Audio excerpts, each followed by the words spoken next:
So welcome everyone. It's great to see you all for the Living the Truth talk number 11, which I'm calling Conflict and Compassion. I hesitated a bit to speak more about conflict, given the war in Ukraine, the conflict in the world right now and how it's affecting people. In fact, I was talking with someone and saying what I was going to speak about in the Dharma talk tonight. And they said, wow, you really don't give these folks a break. you just keep coming at them with the truth of the teachings, because I could do a session where I make everybody actually feel really good and uplifted in a sense, but I don't do that. I tend to, as I've said in the past, my only goal is for us all to wake up to our true nature. So that's why I keep at this. I think this isn't a real opportunity to see where we may or may not be, have realized the truth of our true nature, of our shared true nature. Right? It's not just my true nature or your true nature. It's our true nature.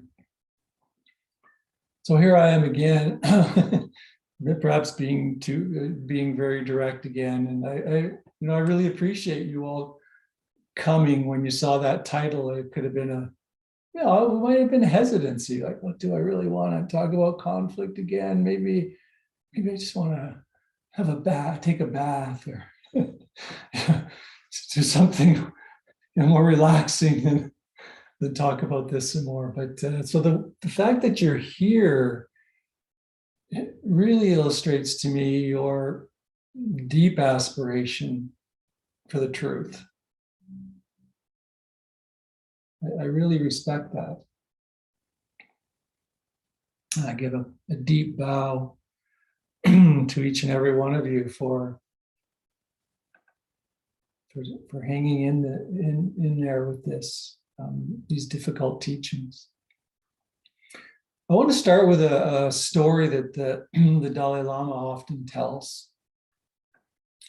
And I'm just kind of read the way he tells the story. So here's how the Dalai Lama tells it. After I escaped from Tibet, Lapan La was put in prison by the Chinese.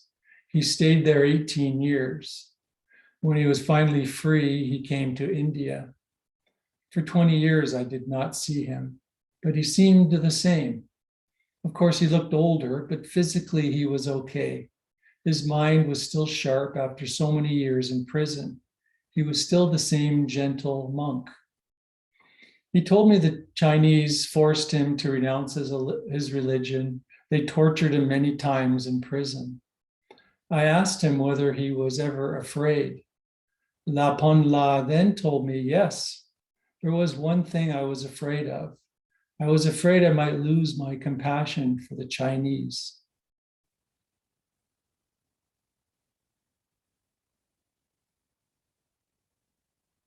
So what is this story? The story really spoke to me, given some of the feelings that are coming up with what's going on in the Ukraine. So what is the story really saying? What does it say to you? Why was losing his compassion the biggest loss for Lapan La? Why was that the thing he was most afraid of? Was losing his compassion for the Chinese.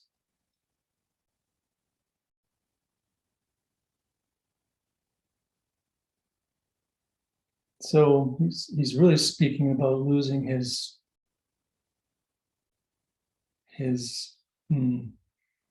sense of his true nature. It's the realization of his true nature.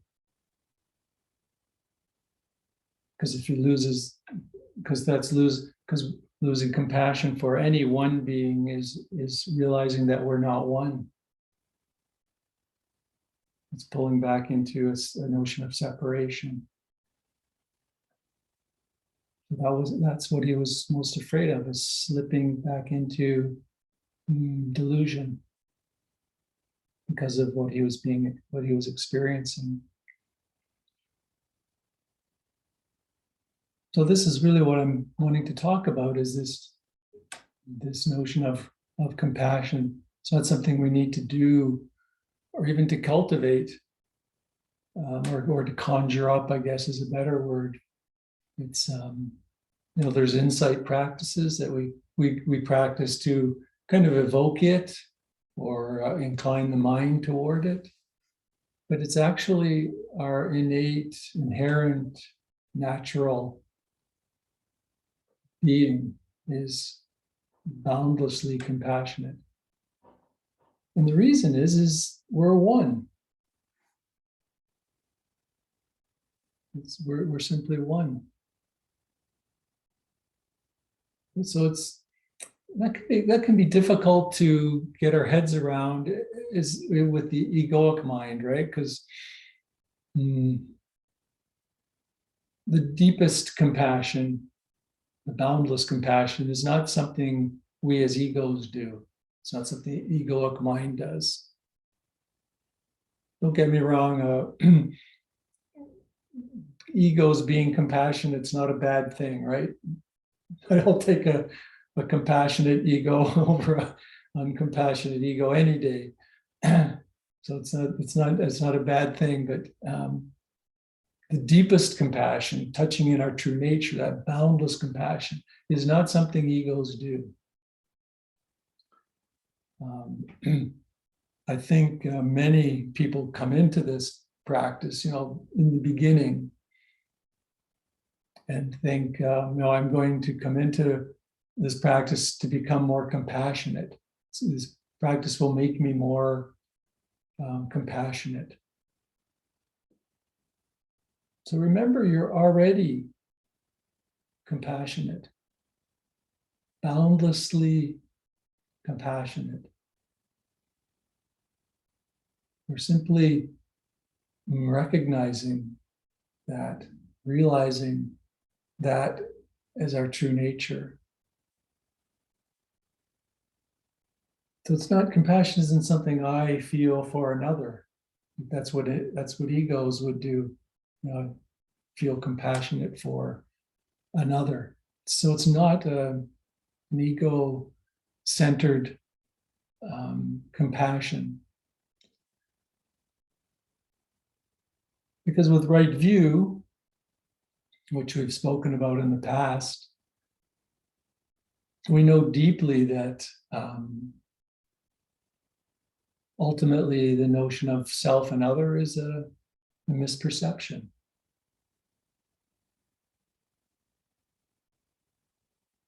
The very notion of being a self that has compassion for another is a misunderstanding.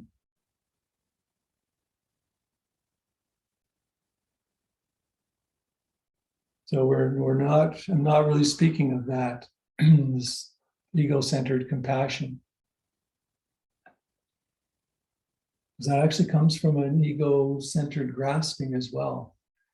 It's not coming from a mind that knows emptiness and interbeing or oneness. So true compassion, or the deepest level of compassion, is when I deeply know that you are me and I am you. We are one, we're unity, we're not separate. So my true nature is your true nature. Is every one's true nature, including those that you may disagree with, dislike, if I could put it that way. Thich Nhat Hanh calls this the insight of interbeing.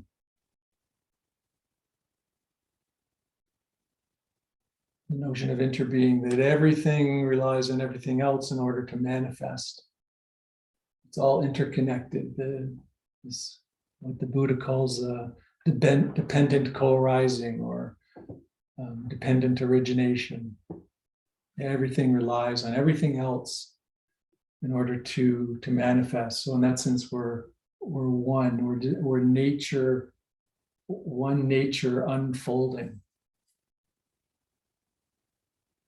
And I don't want to get too bogged down in independent origination. I may subject that to you at a future talk because it's so crucial to the teachings of the Buddha. With dependent origination, there's only one here because we're so intimately interconnected. So when you're meeting someone, you're actually meeting yourself. It's a lovely way to kind of go through the day is hello, and you're just kind of saying hello to a piece of yourself that you've perhaps never come in contact with. When you meet a new person, it's like, oh, here, a piece of one that I've never interacted with, because we are still individual pieces, but totally interconnected. So it's actually a lovely way to meet. You're really meeting yourself every time you meet someone. And sometimes you may meet yourself as an angry person. Sometimes you may meet yourself as a compassionate person. You're still meeting yourself when you meet another. If I can even use that word. Words, so of course, don't always work here, but because there is no sense of other. So you're meeting yourself, seeing beyond the veil of separation, where we don't create otherness, don't create us and themness. It's simply life meeting life, spirit meeting spirit. I want to put it that way. Consciousness meeting consciousness. Not me meeting you. It's me meeting itself. So there's no perception of separation. Without the perception of separation, there's only natural, true compassion. How could there be anything else?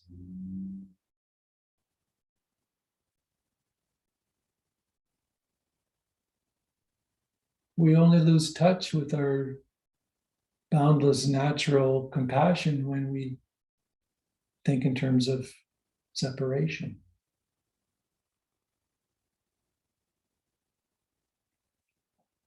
So conflict, I'm going to try to circle back and relate this to conflict, whether it be conflict between individuals, communities, nations. And I think, again, the reason I'm circling back to this is because there is a lot of emotions and feelings arising around this particular war in the Ukraine. So it's a moment where we can really deeply look and see if there is a perception of separation. Because, conflict, whether it be between individuals, communities, or nations, is always based on a single belief that we are separate from the other. One single belief. Without that belief, there can't be conflict. single belief that we're separate from the other. Because if there is no other, how can there be conflict?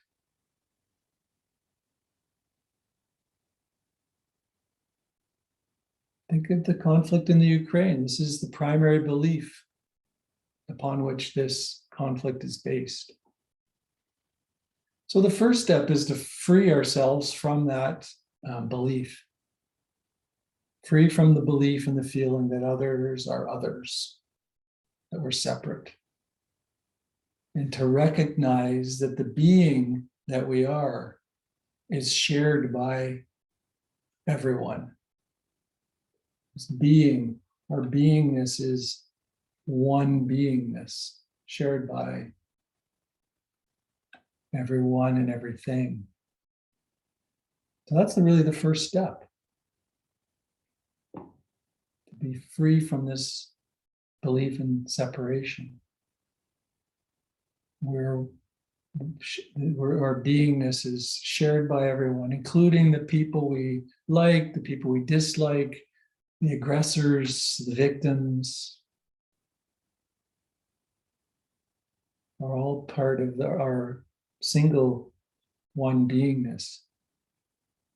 So internally, this is the most important thing, right? To realize this internally as an individual piece of the eternal being, is to realize this. Of course, externally, we express this understanding in ways that feel appropriate for this. We can express peace and so forth. And we've talked about that in past sessions. I came across a piece. I'm just going to share this. It's a really short piece, but one of my teachers, Rupert Spira, sums it up. He was asked this question. I think this was I don't think this was recent. I think this was like 12 years ago that he said this, but I'll just play a short piece of it.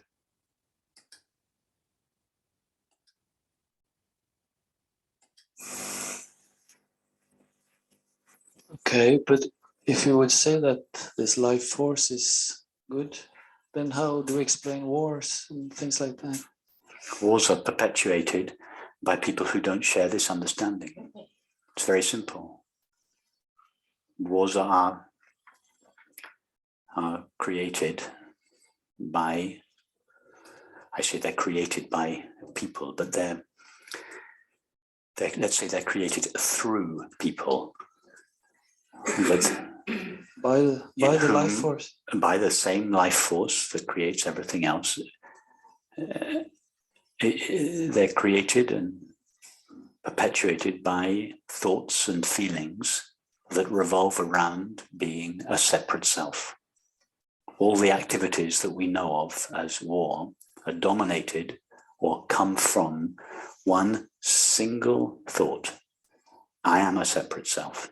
That's it. That is the origin of all war and conflict. Conflict in ourselves, conflict in relationships between two people, conflict in families, conflict in communities, conflict in countries, conflict in the world. It all comes from one simple idea. I am a separate self. And until the problem of conflict and war is dealt with at that level, in other words, at its core, its root issue, the conflict will continue. I mean, for how many centuries have we been trying to prevent wars from happening? Even now, with all our sophisticated means, how come, with the web and everything, how come we can't prevent wars? We can't. Why? Because we never go to their cause. So when you want to, if a car, you're driving along in a car and it comes to a halt, what do? You look at the petrol gauge. Oh, it's run out of petrol. That's why it's come to a halt. It's kind of obvious. You go to the cause. But strangely, we don't do it in relation to conflicts, personal conflicts, interpersonal conflicts, intercommunity conflicts, and international conflicts. But they all come from the same place, just this simple, single belief. But then it would seem that this thought is stronger even than the life force wanting to do good for itself. Well, it would seem that, but it's not, in fact, because if you think of what is the dominant motivating force that is present in one who believes themselves to be a separate self, what is the one idea that dominates a person that has fallen under the spell of the separate self? Fear? No, the search for happiness. Even stronger than our fear is our desire for love and happiness. Even the people that are perpetrating these wars do so because ultimately what they want from them is to be happy.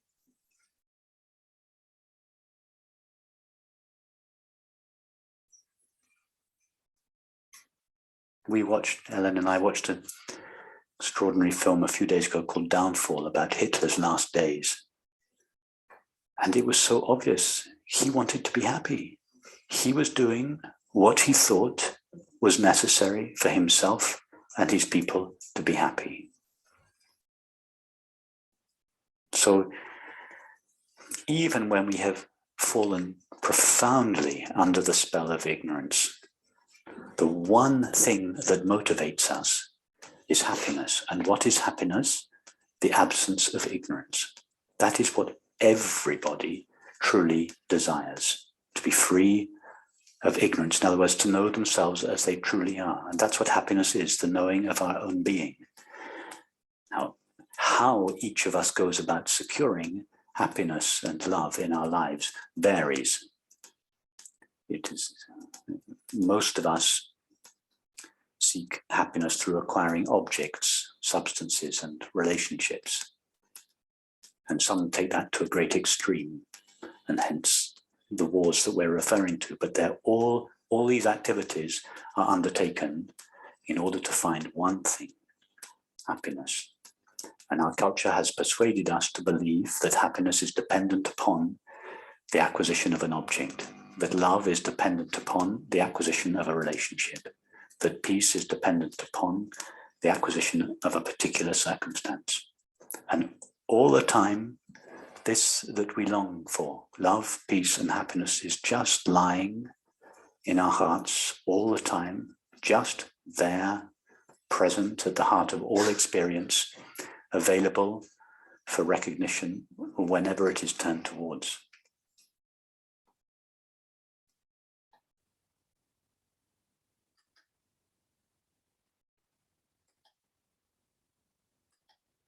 Yeah, so Rupert's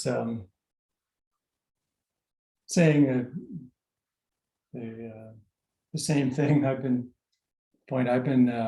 also explaining, exploring, and bringing in the kind of a bit more of the why even as a separate self it would come to the place of war.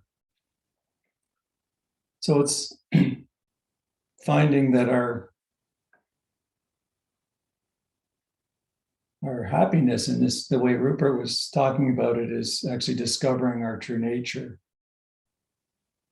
Is the only way to find lasting happiness, and not in the acquisition of objects and situations and relationships and so on. So when we touch into and we discover and we recognize, when we recognize our true nature, which is boundless love and boundless compassion, of course, there's no there's no way for conflict to arise.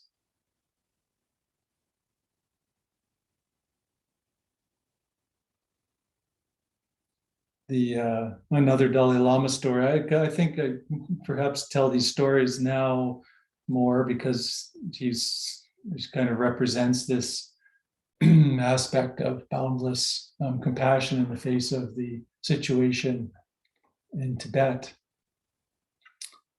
So I've mentioned before that I saw the Dalai Lama, I don't know how long ago, maybe 15 or 20 years ago in Ottawa, speaking to the Civic Center at the time, packed full. And he said very beautifully that we've come to a time when the interconnected nature of the world is more readily apparent and we can't deny it. This was, like I say, 15 years or so ago. He said, if you fight your neighbor, you are fighting yourself. If you destroy your neighbor, you're destroying yourself. We're all linked. And compassion is the natural response of seeing that linkage. It is caring and concern rather than a feeling of separation into us and them. We now have the opportunity to see the interconnected nature of things.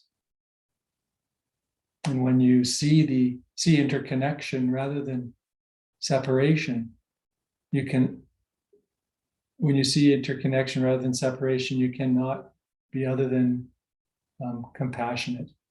Hurting another would be like hurting yourself. So when we see the interconnection, when we see that we're not separate, compassion is, the natural response. That's why I kind of call it it's very much part of our true nature. And that's why it's also boundless, unconditional compassion. And I'll just end by saying that, because the mind will come up with, well, does this mean people just get off scot-free? We become doormats, and so on and so forth. And true compassion does not mean that we just let anybody do whatever they want to do. It doesn't mean we allow everything and anything to happen.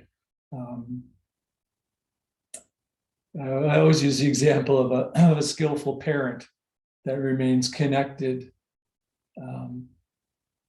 but intervenes when certain behaviors arise. Right? You tell a child to do something, to change a behavior, but you do it without severing the connection or the bond of love. I like to use that as an example. It's not really mysterious or complicated either. It's not. It's actually quite simple. It's not about saying yes to bad behavior. It's, I guess, about kind of heart wisdom. The compassion and the wisdom, the two aspects of the Dharma, and discerning the appropriate response, but while keeping the connection of love. And so I'll end it there. I'm sure there's some questions and comments, and I'll open it up to the group.